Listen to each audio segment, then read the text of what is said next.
बिस्मिल्लाहिर्रहमानिर्रहीम। अस्सलामुअलैकुम वरहमतुल्लाहि वबरकातुहू। हज़रत बरा बिन आज़िब रज़ी अल्लाह ताला अन्हु से रिवायत है कि रसूलुल्लाह सल्लल्लाहु अलैहि वसल्लम ने फरमाया, जब कोई काफिर शख्स दुनिया से रुखसती और सफ़र आखिरत पर जाने के करीब होता है तो उसके पास आसमान से स्याह चेहरों वाले फरिश्ते आते हैं जिनके पास बदबूदार टाट होते हैं, और जहाँ तक निगाह जाती है वो फरिश्ते बैठ जाते हैं। फिर मुल्कुल मौत आकर उस शख्स के सरहाने बैठ जाता है और उससे कहता है, ऐ नफ्से खबीसा, अल्लाह ताला की नाराज़गी और गुस्से की तरफ चल निकल। ये सुनकर उसकी रूह जिस्म में दौड़ने लगती है और मुल्कुल मौत उसे जिस्म से इस तरह खींचता है जैसे गीली ऊन से सीख खींची जाती है और इसे पकड़ लेता है।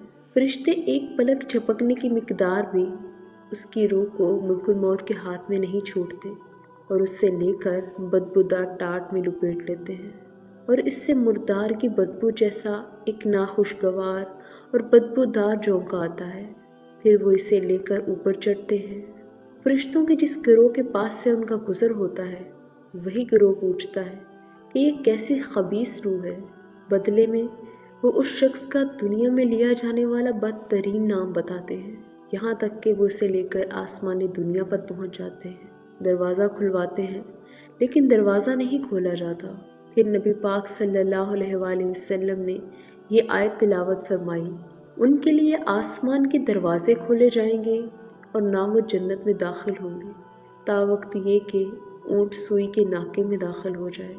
और अल्लाह ताला फरमाते हैं कि इसका नामा माल सिज्जीन में सबसे निचली ज़मीन में लिख दो। चनाचे उस शख्स की रूह को फेंक दिया जाता है। कि नबी पाक सल्लल्लाहु अलैहि वसल्लम ने ये आयत तिलावत फरमाई, जो अल्लाह ताला के साथ शिर्क करता है वो ऐसे है जैसे आसमान से गिर पड़ा, फिर इसे परिंदे उचक लें या हवा इसे दूर दराज की जगह में ले जा डालें। फिर इसकी रूह जिस्म में लौटा दी जाती है और इसके पास दो फरिश्ते आते हैं। इसे बिठाकर इससे पूछते हैं, तेरा रब कौन है? वो जवाब देता है, हाय अफसोस, मैं कुछ नहीं जानता। वो इससे पूछते हैं, तेरा दीन क्या है? वो फिर वही जवाब देता है, मुझे कुछ नहीं पता। वो पूछते हैं, वो कौन शख्स था जो तुम्हारी तरफ भेजा गया था? वो फिर वही जवाब देता है, मैं कुछ नहीं जानता। और आसमान से एक मुनादी पुकारता है कि ये झूठ बोलता है, इसके लिए आग का बिस्तर बिछा दो और जहन्नम का एक दरवाज़ा खोल दो। चनाचे वहाँ की गर्मी और लोग इसे पहुँचने लगती है और इस पर कब्र इस कदर तंग हो जाती है कि इसकी पसलियाँ एक दूसरे में घुस जाती हैं।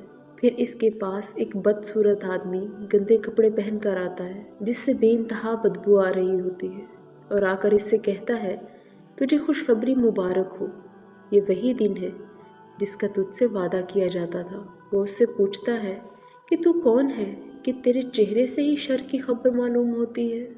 वो जवाब देता है, मैं तेरा गंदा अमल हूँ। इस पर वो शख्स कहता है, ऐ मेरे रब, क़यामत कायम न करना।